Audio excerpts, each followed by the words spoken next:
Salam dostlar, bugün sizə Galaxy Z Fold 4 telefonunun qutu açılışını göstərmək istəyirəm.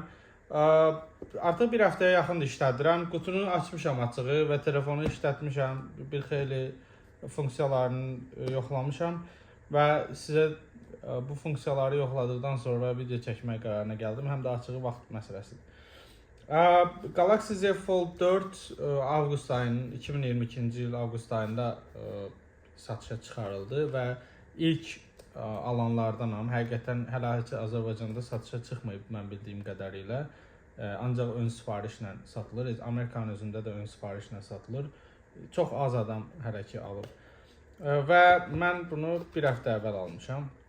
Qutunu açmışam dediyim kimi qutunu. Artıq yəni bunu yenidən sıfırlamağa ehtiyac yoxdur. Qutunu açdıqda belə bir kağız, adəti üzrə SIM kart, bu mənim aldığım provider'ın mənə verdiyi SIM kartdır.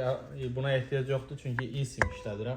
Burada kiçik bir SIM kart çıxarıb taxmaq üçün balaca bir iynə, pin deyirlər buna ingilis dilində. Bir neçə kağız göndəriblər, lazımsız şeylər. Kutunun içi budur, üzəri belədir. Əsas telefondur.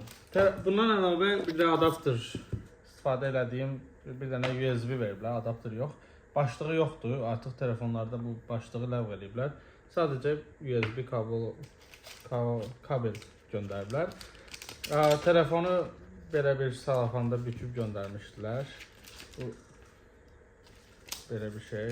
Yəni bunlar məncə heç kimin önəmli bir şey deyil, boşdur. Gördüyünüz kimi telefon qutusu və telefon əlimdədir. Telefonun xarici görünüşünü göstərmək istəyirəm. Bu hal-hazırda videonu çəkirəm. Ayın neçəsidir? 26-sı. Belə bir telefondur. Telefonda xoşuma gələn cəhət. Ümumiyyətlə mən iPhone işlədirəm. Hal-hazırda videonu çəkən telefonu istifadə edirəm gündəlik. Və bu telefona keçməyimin səbəbi işimlə əlaqədardır. Çünki çox vaxt kompüter üzərində, yəni yanımda olmur işlə bağlı olanda. Bununla daha çox rahat, geniş ekranda mən işdə istifadə edə bilirəm. Çox gözəl funksiyalar var. Ümumiyyətlə telefon bağlandıqda üzərindəki ekrandan istifadə edərək normal iPhone kimi istifadə etmək olur. Mən ümumiyyətlə Android-ə keçməyi düşünmürəm. Sadəcə bunu ikinci telefon kimi işlədirəm. Bunu başdan deyim. Telefonun üzərindəki ekran Super AMOLED idi mən bildiyim. Yəni bu detalları bilmirəm açığı. Bu qədər sizə detal verə bilməyəcəm. Amma çox gözəl, yəni təmiz göstərən ekranı var. Detalları açıqlama bölümünə qoyacağam.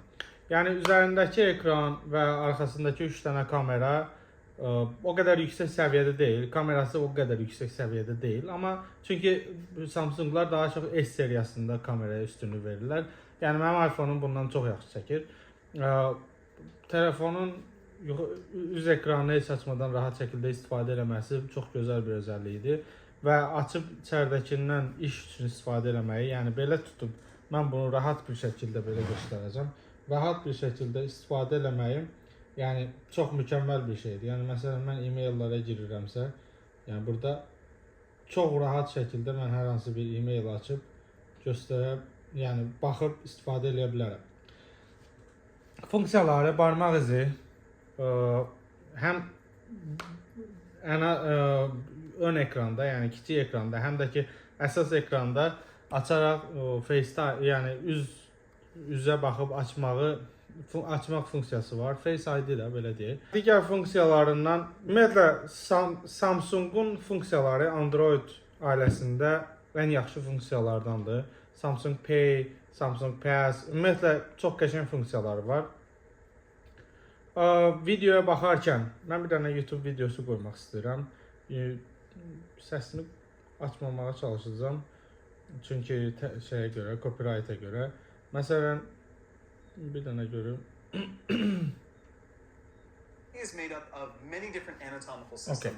Mən bunu belə qoyub baxmaq istəyirəmsə, ekrana baxın. Yəni bölündü. Amma bunu açdıqda ekran artıq dəyişir.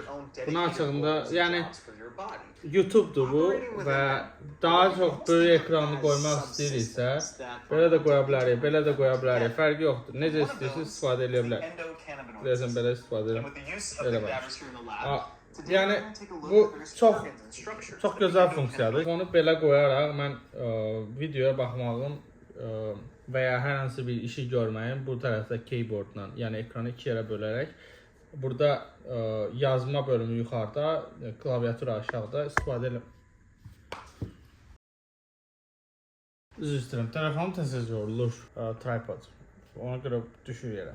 Yəni telefonu belə qoyaraq mən öz e-maillərimi də yaza bilərəm, laptop kimi istifadə etməyə. Buna ehtiyac yoxdur, amma əsas mənə lazım olan istifadəyə çox rahatdır və böyük telefon ala bilərdim, iPhone-ların böyük versiyası var.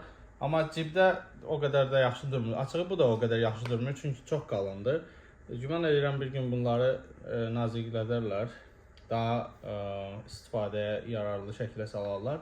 Amma yəni ən azından normal telefon ölçüsü, yəni bu boyda ölçüdən daha rahatdır cibdə. Belə, funksiyalarını və digər şeyləri sizə videoda açıqlama bölümündə qoyaram. Baxarsınız, Azərbaycan dilində çalışıb qoyacam. Amma digər funksiyaları, yəni yenilik, elə bir yenilik, yəni digər bundan əvvəlki Samsunglardan istifadə eləməmişəm. Yəni elə bir yenilik bilmirəm. Amma dediyim kimi istifadəyə çox rahatdır, yəni olduqca rahatdır. Sürət çox gözəldir, yəni telefonda mən yəni rahat şəkildə telefonda proqramlara girərək yəni istifadə edə bilirəm çox rahat şəkildə, yəni. Yəni bu appləri məsəl üçün iPhone-da biraz gec açırdı. Yəni bu əsas maşının açıb bağlama şey, sonra bəzi proqramlar var burada Amerikada istifadə olunan. Yəni bunları iPhone biraz yaxşı şey eləmir. İstifadə eləmək mümkün deyil. AliExpress-dir və ya PayPal-dır. Bunlar biraz iPhone-da balaca donan kimi olurdu. Amma artıq bu telefonda rahat şəkildə istifadə edirəm. Geniş ekranda rahat görərək istifadə edə bilirəm. Ekranın bölünməsi çox rahatdır, yəni. Əgər videonu bəyəndinizsə bəyənməyi, paylaşmağı unutmayın. Çünki bu ikisi pulsuzdur. Kanala abunə olmaq ondan da pulsuzdur. Yəni ən yaxşı eləyə biləcəyiniz şey bunlardır pulsuz olaraq. Təşəkkürlər videonu izlədiyiniz üçün, özünüzə yaxşı baxın.